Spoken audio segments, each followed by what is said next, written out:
तो देखिए बच्चों, आज हम कक्षा 10 का प्रश्नावली 16 पृष्ठीय क्षेत्रफल एवं आयतन सरफेस एरिया एंड वॉल्यूम इसके बारे में पढ़ेंगे कि पृष्ठीय क्षेत्रफल क्या होता है, इसके फॉर्मूलाज क्या है, आयतन क्या होता है, इसके आयतन के फॉर्मूलाज क्या है, इन सभी के बारे में आज हम पढ़ेंगे।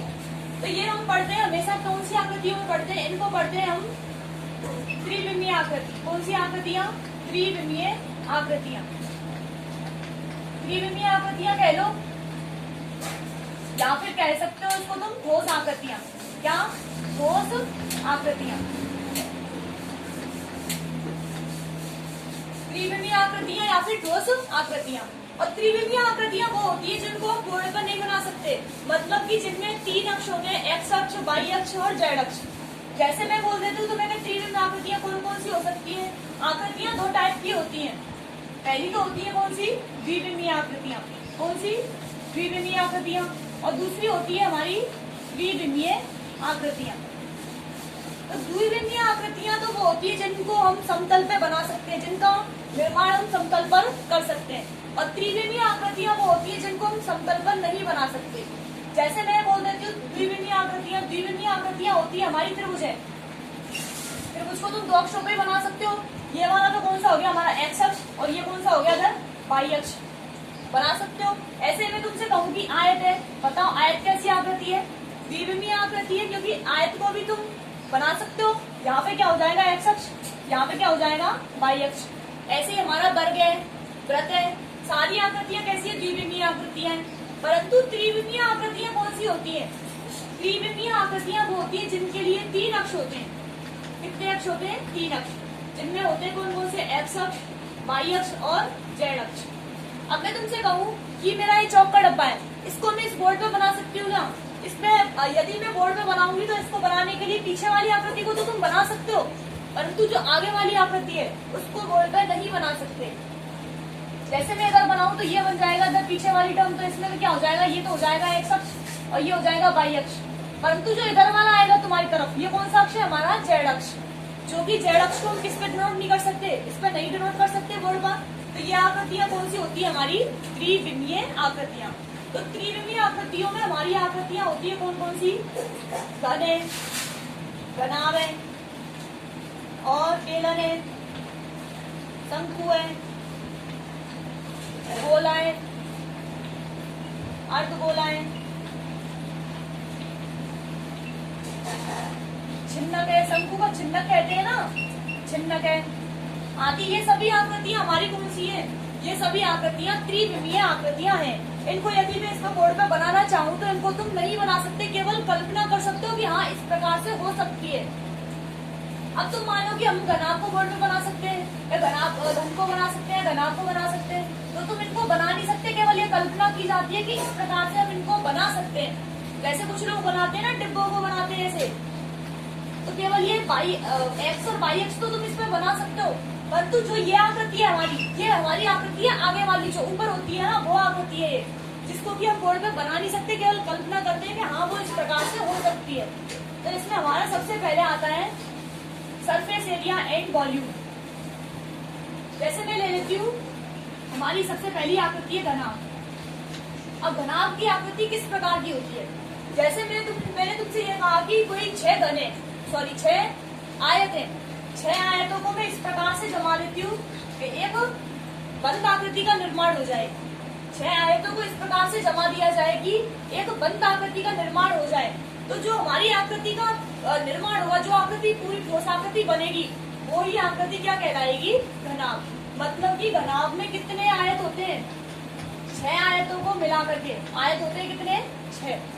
मतलब कि यदि 6 आयतों को हम एक साथ मिला दें, एक साथ संलग्न कर दें, एक दूसरे पर लंबवत रख दें, तो वो आकृति कैसी होगी? हमारी घनाभ आकृति होगी। और घनाभ को हम और क्या कह सकते हैं? घनाभ को हम कहते हैं समांतर सट फलक। क्या कह सकते हैं इसको हम? समांतर सट फलक। तो ध्यान रखना, यदि कहीं भी समांतर सट फलक आ जाए तो उसका मतलब भी क्या है कि वो तुमसे घनाभ के बारे में भी पूछ रहा है, या फिर वो कह सकता है तुमसे आयत फलकी, आयत फलकी ठोस। क्या कह सकता है? आयत फलकी ठोस। घनाभ कह दे या फिर समांतर षटफलक कह दे, या फिर आयत फल की ठोस कह दे। तीनों का मतलब क्या है कि तुमसे क्या कह रहा है, वो घनाभ कह रहा है, क्यूबॉइड कह रहा है तुमसे। तो इसके बारे में हम पढ़ेंगे कि इसमें क्या चीज होती है, क्या नहीं होती है। तो जैसे मैंने बोला घनाभ है, तो घनाभ के लिए मैं तुम्हें कोई आकृति बताती हूँ। जैसे हमारी ये पुस्तक है, इस पुस्तक की आकृति कैसी है, घनाभ आकृति है। मैं तुमसे कहूँ तो देखो बताओ ये क्या है, एक प्रकार का आयत, ये एक आयत। ऐसे इधर ये भी एक आयत है, इधर ये भी आयत है 3, ये आयत है 4, ये भी आयत है 5, और ये पीछे वाली आकृति भी क्या है, आयत। कोई भी तुम्हारा कमरा है तो उसकी आकृति भी एक प्रकार से क्या हो सकती है, या तो घन हो सकती है या फिर घनाभ हो सकती है। तो मैंने इसको लिया है, तो ये कैसी आकृति हमारी घनाभ है। तो इसमें एक और चीज होती है कि एक तो हमारे होते हैं क्या, कोने, एक होते हैं क्या, किनारे, और एक होते हैं क्या, फलक।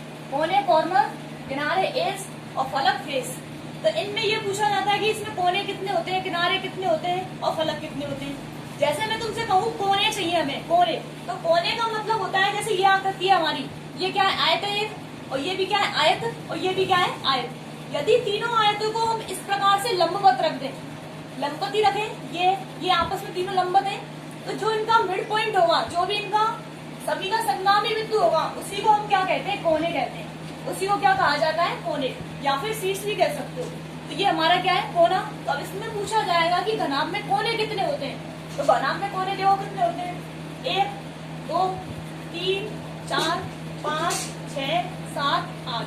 मतलब कि कोनों की संख्या कितनी है इसमें, 8 है। अगला होता है किनारे। किनारे क्या होते हैं, किनारे का मतलब है एक तो ये फलक हो गया हमारा, और एक फलक मैंने ये ले लिया, तो इनके बीच में जो हमारी आकृति बनी हुई है, ये वाली आकृति, ये क्या है हमारा, किनारा। तो किनारों की संख्या पूछा जाएगी, किनारों की संख्या कितनी है। तो देखो इसके और इसके बगल ये रहा एक किनारा, ऐसे ही 2 किनारा, 3 किनारे, 4 5 6 7 8 9 10 11 और 12। मतलब कि किनारों की संख्या कितनी हो चुकी है इसमें, 12। तो कोने तो हो गए हमारे 8, किनारे हो गए 12। अगला है फलक। फलक क्या होता है, देखो जो ये आकृति होती है बड़ी सी, यही हमारा क्या है, फलक। तो फलक कितने होते हैं, 1 2 3 4 5 6। मतलब कि फलकों की संख्या कितनी है इसमें, 6। तो ध्यान रखना कि कोने तो कितने हमारे 8, किनारे कितने 12, और फलक कितने 6। इसीलिए इसको क्या कहा जाता है, समांतर षटफलक। मतलब कि हमारा घनाभ है, उसमें कोने होते हैं 8, किनारे होते हैं 12, फलक कितने होते हैं 6। और यही तीनों किसमें होते हैं, घन में। घन में भी कोनों की संख्या यही होती है, किनारों की भी यही होती है, फलकों की भी यही होती है। तो कभी काम आए तो मैं काम पड़ जाए कि आयत में कितने, घनाभ में कितने फलक है, कोने, तो इनको तुम देख सकते हो। तो इसमें हमारा पहला टॉपिक है, वो टॉपिक है घनाभ का पृष्ठीय क्षेत्रफल। घनाभ का पृष्ठीय क्षेत्रफल एवं आयतन। और ये सभी हम सबके लिए पढ़ेंगे, घन हो, घनाभ हो, शंकु हो, अर्धगोला हो, गोला हो, या फिर बेलन हो, सभी के लिए हम सब सूत्रों को पढ़ेंगे। तो जैसे इसमें सबसे पहला है हमारा घन का पृष्ठीय क्षेत्रफल। तो इसमें 2 क्षेत्रफलों को माना जाता है। एक तो होता है हमारा घनाभ का वक्र पृष्ठ का क्षेत्रफल। क्या होता है, एक तो घनाभ का वक्र पृष्ठ का क्षेत्रफल, वक्र पृष्ठ का क्षेत्रफल। और वक्र पृष्ठ का मतलब है किसी भी एक का, मतलब कि जैसे ये हमारी आकृति है, तो इसका केवल यही है फलक ले लिया मैंने, तो इसी फलक को हम क्या कहते हैं, वक्र पृष्ठ का क्षेत्रफल। और अगला होता है इसी में घनाभ का संपूर्ण पृष्ठीय क्षेत्रफल। घनाभ का संपूर्ण पृष्ठीय क्षेत्रफल। इसका मतलब है कि इसमें जो 6 घन है, उन सभी 6 आयतें सभी को मिलाकर के जो आकृति बनेगी, वही हमारा क्या हुआ, घनाभ का संपूर्ण पृष्ठीय क्षेत्रफल। और इसी का लास्ट होता है क्या, घनाभ का आयतन। मतलब कि इसमें यदि किसी लिक्विड वगैरह को भरे तो वो किस मात्रा में बना जा सकता है। अगला है हमारा घनाभ का आयतन। तो पहला है घनाभ का वक्र पृष्ठ का क्षेत्रफल। तो हमें पता है किसी भी घनाभ का एक पृष्ठ कैसी आकृति का होता है, आयत की आकृति का होता है। तो आयत का क्षेत्रफल होगा वही इसकी बकपृष्ठ का क्षेत्रफल होगा। तो आयत का क्षेत्रफल क्या होता है? लंबाई गुणा चौड़ाई। क्या होता है? लंबाई गुणा चौड़ाई। जैसे मैं इसके लिए कोई आकृति ले लेती हूँ, मैंने ये आकृति ले ली इसके लिए,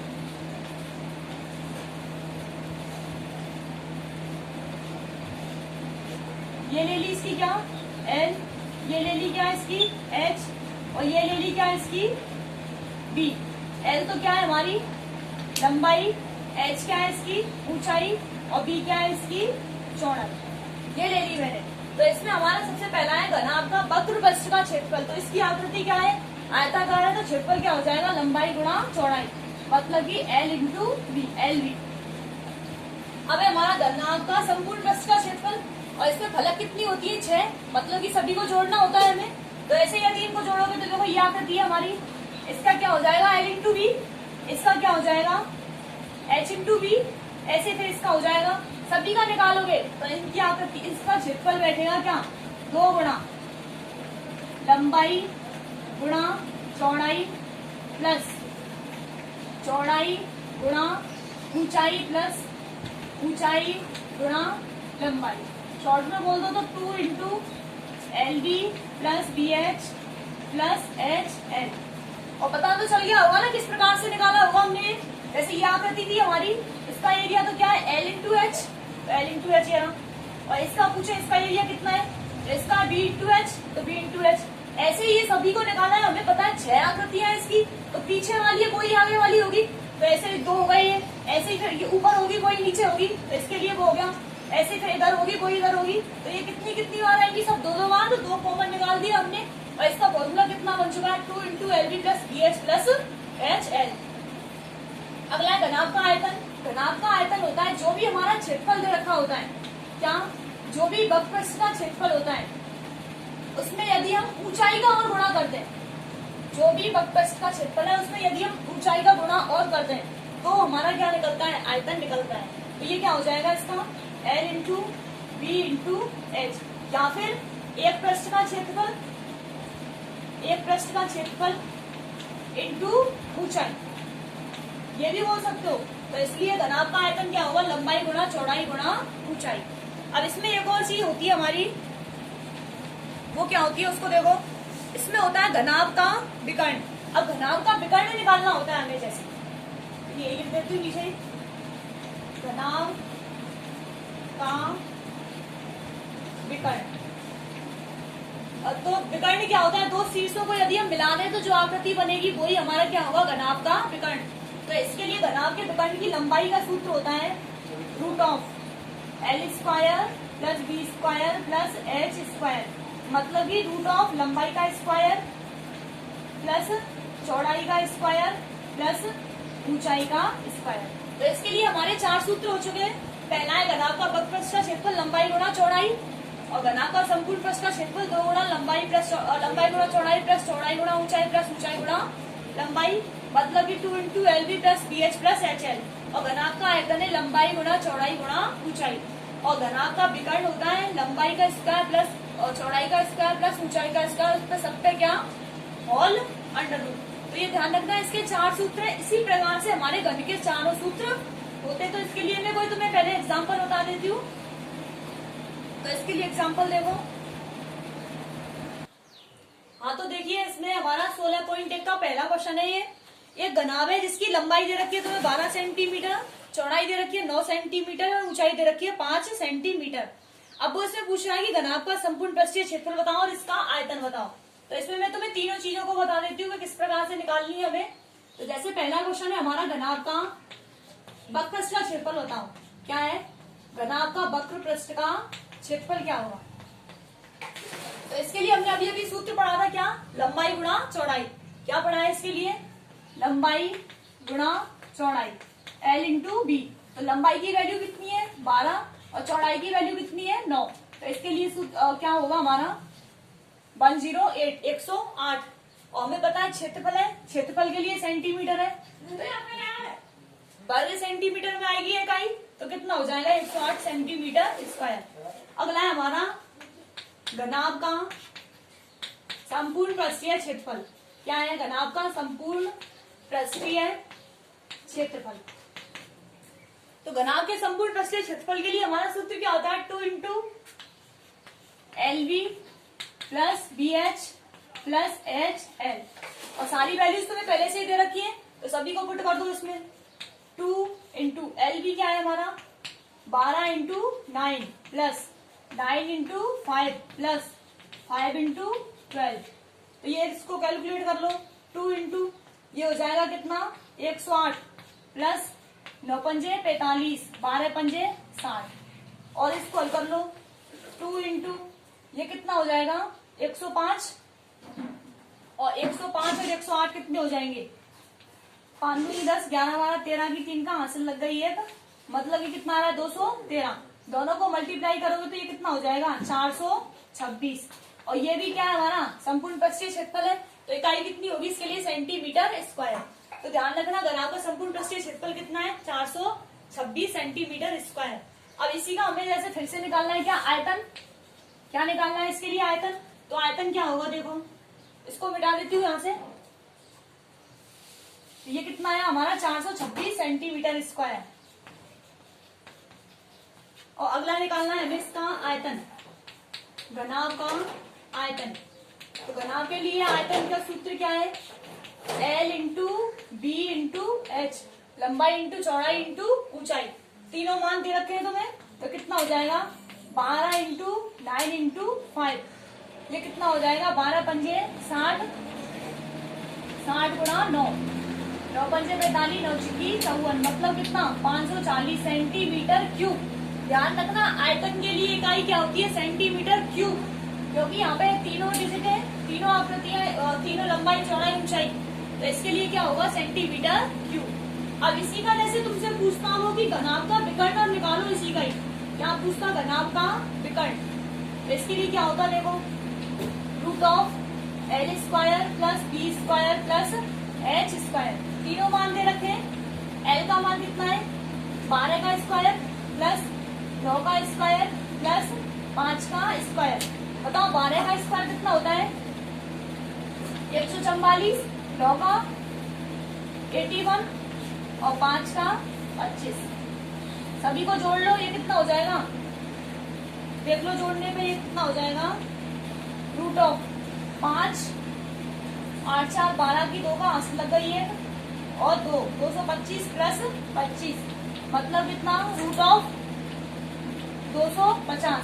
और इसको कैलकुलेट कर लेना, ये कितना आएगा हमारा लगभग ये आएगा, ऐसे निकाल देना 250 है, क्या हो जाएगा 2 125, फिर 5 का जाएगा 5 दूनी 10 55 25, मतलब कि ये कितना हो जाएगा 5 अंडर रूट 10, 5 अंडर रूट 10।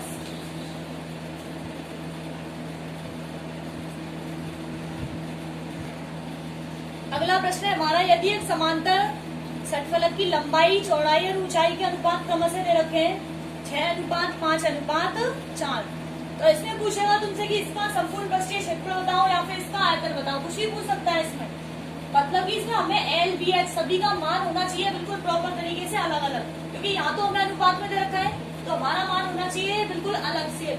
तो इसके लिए हमें क्या करना है, जहां भी तुम्हें अनुपात वाली टर्म दे रखी है तो उनके लिए तुम्हें मानना है, माना इनका सार अनुपात, क्या इनका सार अनुपात क्या मान लिया मैंने x, क्या मान लेते हैं x। और सार अनुपात का मतलब है कि हमने ऐसी कुछ डिजिट ली है जिनको इसमें यदि सभी में गुणा कर दिया जाए तो सबकी वैल्यू कैसी हो जाएगी, बिल्कुल अलग अलग हो जाएगी। तो सार अनुपात हमने मान लिया x, तो यहाँ से L को क्या कह सकते हो तुम, लंबाई को क्या बोल सकते हो 6x, मतलब लंबाई यहाँ पे बिल्कुल अलग हो चुकी है 6 गुणा x, मतलब यहाँ पे x का कुछ भी मान आएगा उसका मल्टीप्लाई कर दिया जाए तो L का मान बिल्कुल अलग से हमारा निकल जाएगा। तो लंबाई कितनी हो गई 6x, ऐसे ही फिर चौड़ाई कितनी हो जाएगी, चौड़ाई हो जाएगी 5x, और ऊंचाई कितनी हो जाएगी 4x। ये दे रखा है तुम्हें। अब इससे निकालना क्या है, अब इसमें एक और चीज रखी है तुम्हें, इसका संपूर्ण पृष्ठीय क्षेत्रफल 33,300, ये और दे रखा है इसमें, तभी तो मान निकलेंगे। तो इसका तुमसे पूछा जा रहा है आयतन, क्या पूछा जा रहा है आयतन। दोबारा सुन लो, समांतर षटफलक की लंबाई चौड़ाई ऊंचाई का अनुपात दे रखा है और संपूर्ण पृष्ठ का क्षेत्रफल भी दे रखा है तुम्हें, और पूछ क्या रहा है तुमसे, आयतन यहाँ पे पूछ रहा है। तो हमें पता है इसका लंबाई मिल चुकी है, चौड़ाई मिल चुकी है और ऊंचाई मिल चुकी है, और हमें दे रखा क्या है, संपूर्ण पृष्ठ का क्षेत्रफल। तो हमारे हिसाब से इसका संपूर्ण पृष्ठ का क्षेत्रफल कितना होता है, 2 into LB plus BH plus HL, और इसका मान कितना दे रखा है तुम्हें, 33,300। तो सभी मानों को पुट कर दो यहाँ में, 2 इंटू L का मान है 6x into 5x plus 5x into 4x plus 4x into 6x, और बराबर कितना चल रहा है, ये हो गया। अब इसको हल कर लो आगे, यहाँ से हमें x का मान निकालना है। x का मान निकलने के बाद में हमें सारी वैल्यूज मिल जाएंगी, लंबाई भी मिल जाएगी, चौड़ाई और ऊंचाई तीनों मिल जाएगी। फिर तुम इसे किसी भी मान को निकाल सकते हो। 2 इंटू ये कितना हो जाएगा, 30x square, x into x करोगे तो x स्क्वायर हो जाएगा, प्लस ये हो जाएगा कितना, 20x स्क्वायर, और ये 24x स्क्वायर, बराबर कितना चल रहा है, ये लो। आगे देखो 2 इंटू ये कितने हो जाएंगे, 50 और 60 70, और ये कितना 74x स्क्वायर, बराबर कितना चल रहा है, ये हो गया। आगे क्या करोगे, यहाँ पे 2 है, 2 को कहाँ भेजोगे, भाग में, और ये 74 भी कहाँ जाएगा, भाग में, तो x स्क्वायर बराबर 33,300 बटे 2 गुणा 74। अब यहाँ से जितना हो सके उतना इनको काट दो, 2 से ये कटेगा कितनी बार, 2 एकम 2, 2 छिक्की 12, 2 छिक्की 12, 2 पंजे 10 और 0, और बटे में कितना 74, और काट लो, कट रहा है किसी से, 2 से फिर काट देते हैं इसको, 2 अट्ठे 16, 2 तिया 6, 2 दूनी 4 और 2 पंजे 10, और ये कट रहा है 2 तिया 6 और 2 सत्ता 2 सत्ते 14, और जब इनको फिर से काटोगे तो ये लगभग जाएगा कितनी बार, ये कटेगा 225 बार। तो इसका ऐसा भाग दोगे तो कितनी बार कटेगा, 225 बार। तो 225 बार कट जाएगा। अब हमारा क्या चाहिए, हमें एक्स स्क्वायर का मान कितना है, एक्स स्क्वायर बराबर इधर लिख देती हूँ, यहाँ है एक्स स्क्वायर बराबर 225। तो एक्स का मान कितना आ जाएगा, अंडर रूट ऑफ 225, तो x का मान कितना हो जाएगा 15। मतलब कि हमारा जो सार अनुपात हमने माना था उसकी वैल्यू कितनी आ चुकी है, 15। अब मैं तुमसे पूछूंगी कि इसकी लंबाई कितनी हो जाएगी, तो ये कितना हो जाएगा 6 गुणा 15, और चौड़ाई कितनी हो जाएगी 5 गुणा 15, और ऊंचाई कितनी हो जाएगी 4 गुणा 15। तो ये कितना हो जाएगा, मिटा देती हूँ उसको, दोबारा सुन लो। यहाँ पे लंबाई चौड़ाई ऊंचाई दे रखी है तुम्हें, सूत्र लगा दिया हमने, और सूत्र लगाया किसका, संपूर्ण पृष्ठ का क्षेत्रफल। तो यहाँ से हम किसका मान निकालने की कोशिश कर रहे हैं, एक्स का मान। तो यहाँ से हमने x का मान निकाल लिया, कितना 15 आ गया है। तो इससे हमारी लंबाई कितनी हो जाएगी, वो देखो, लंबाई होगी L बराबर 6 गुणा 15, और चौड़ाई हो जाएगी इसकी 5 गुणा 15, और ऊंचाई हो जाएगी इसकी 4 गुणा 15। ये कितना हो जाएगा, 15 चौका 60, 15 5 75, और 15 छिक्की 90। सारे मान आ चुके हैं हमारे लिए। और पूछ क्या रहा तुमसे, इसका आयतन, और आयतन क्या होता है इसके लिए, लंबाई गुणा चौड़ाई गुणा ऊंचाई। तो आयतन लिख दो, आयतन बराबर L into B into H, मतलब कितना होगा 90 गुणा 75 गुणा 60। और जब इनका मल्टीप्लाई करोगे तो इनका मल्टीप्लाई करने के बाद में कितना आएगा, इसका मान आएगा 405 गुणा कर लेना इनका, तुम ये आ जाएगा इसका मल्टीप्लाई करने पर।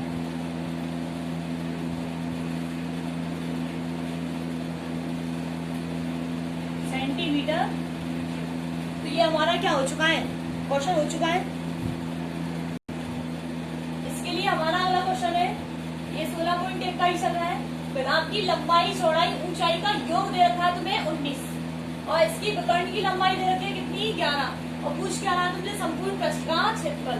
तो जो तुम्हें दे रखा है उसको लिख लो पहले, तो लंबाई चौड़ाई ऊंचाई का योग दे रखा है। तो मैंने मान लिया इसकी लंबाई L है और चौड़ाई B, और ऊंचाई क्या मान ली इसके लिए मैंने H। तो इनका सबका योग दे रखा है तुम्हें L plus B plus H। योग दे रखा है तीनों का, तो योग कितना दे रखा है हमें 19। अगला दे रखा है विकर्ण की लंबाई कितनी है 11। और हमें पता है विकर्ण की लंबाई क्या होती है, विकर्ण की लंबाई, इसके लिए हम सूत्र पढ़ के आए क्या, root of L square plus B square plus H square. और ये कितना दे रखा है तुम्हें, इसमें 11 दे रखा है, 11 ये दे दिया। और इसको तुम ऐसे भी तो लिख सकते हो, यहाँ से यदि मैं दोनों पक्षों का वर्ग कर दूं तो यहाँ से अंडर रूट हट जाएगा, तो ये हो जाएगा L square B square plus H square बराबर 11 का स्क्वायर। और क्या बोलोगे इसको, L square plus B square plus H square बराबर 121। 11 का वर्ग कितना होता है 121। तो मतलब हमें मान दे रखे हैं L plus B plus H का दे रखा है, और L square plus B square plus H square का भी दे रखा है। और तुमसे पूछ क्या रहा है, वो घनाभ का संपूर्ण पृष्ठीय क्षेत्रफल क्या होगा। और हमें पता है घनाभ का संपूर्ण पृष्ठीय क्षेत्रफल क्या होता है, 2 into L B plus BH plus H L। और इसको ऐसे भी तो बोल सकते हो, तुमसे पूछ रहा है वो 2 LB plus 2 BH plus 2 HL, इसको तुमसे वो पूछ रहा है, ये वाली टर्म तुमसे पूछ रहा है वो। और दे क्या रखा है तुम्हें, L plus B plus H का मान और L square plus B square plus H square का मान तुमसे पूछ रहा है। तो हमने इसको ये 9th क्लास में पढ़ा था एक सूत्र इसके लिए, कि जहाँ पे 3 टर्म दे रखी हो और तीनों का अलग अलग से योग दे रखा हो, मतलब कि तीनों वैल्यूज का जोड़ दे रखा है तुम्हें, और तीनों के वर्गों का योग दे रखा होता है। तो इसके लिए एक समसंख्या होती है, वो क्या होती है, L प्लस ये मान लो A plus B plus C का होल स्क्वायर, ये कितना होता है A square plus B square plus C square plus 2AB plus 2BC plus 2CA, ये सूत्र होता है हमारा। तो इसमें देखो हमें क्या क्या मान तो दे रखे हैं और क्या क्या मान हमें पूछ रहे हैं। तो A plus B plus C, तो यहाँ पे मैं A plus B plus C की जगह मान लेती हूँ L plus B plus H। A का मान लिया L, और B का मान लिया B, और C का मान लिया क्या H। और L लंबाई है, B चौड़ाई और H क्या है ऊंचाई। तो इसके लिए सूत्र क्या हो जाएगा, L plus B plus H का होल स्क्वायर बराबर L square plus B square plus H square plus 2LB plus 2BH plus 2HL, ये मान दे रखे हैं तुम्हें। अब देखो L plus B plus H है, इन तीनों का योग पहले से ही दे रखा है। L plus B plus H का मान कितना दे रखा है 19 मतलब 19 का होल स्क्वायर बराबर L square plus B square plus H square, इसका मान कितना दे रखा है पहले से ही 121 प्लस 2LB प्लस 2BH और प्लस 2HL, और इसी को तुमसे वो पूछ रहा है यहाँ से। तो इसको मैं अगर भेज दूं पक्षांतर करके, तो 19 का वर्ग तो कितना होता है हमारा 361 बराबर 121 प्लस यहाँ से यदि मैं 2 कॉमन निकाल दूं तो ये कितना हो जाएगा 2 into LB plus BH plus HL। इसको इधर भेज दे पक्षांतर करके, ये कितना हो जाएगा हमारा 361 माइनस 121 बराबर 2 into LB plus BH plus HL, और इनको लेस करोगे तो ये कितना बचेगा 0 4 और 2, मतलब कितना बचेगा 240। और ये किसका मान है, हमें बढ़ के आए अभी 2 into LB plus BH plus HL, ये क्या होता है हमारा घनाभ का संपूर्ण पृष्ठीय क्षेत्रफल, घनाभ का संपूर्ण पृष्ठीय क्षेत्रफल, मतलब कि इसका सूत्र आंसर कितना आ रहा है हमारा 240। तो ध्यान रखना जब भी ऐसा क्वेश्चन आता है कुछ भी का योग दे रखा है तुम्हें और विकर्ण की लंबाई दे रखी है और पूछ क्या है संपूर्ण पृष्ठ का क्षेत्रफल, तो इसके लिए सूत्र कौन सा लगाना है तुम्हें A plus B plus C का होल स्क्वायर, क्योंकि ये टर्म तुम्हें दोनों दे रखी है, पूछ क्या है इसका मान तुमसे वो पूछ रहा है। तो इस प्रकार से इसको निकाल सकते हो।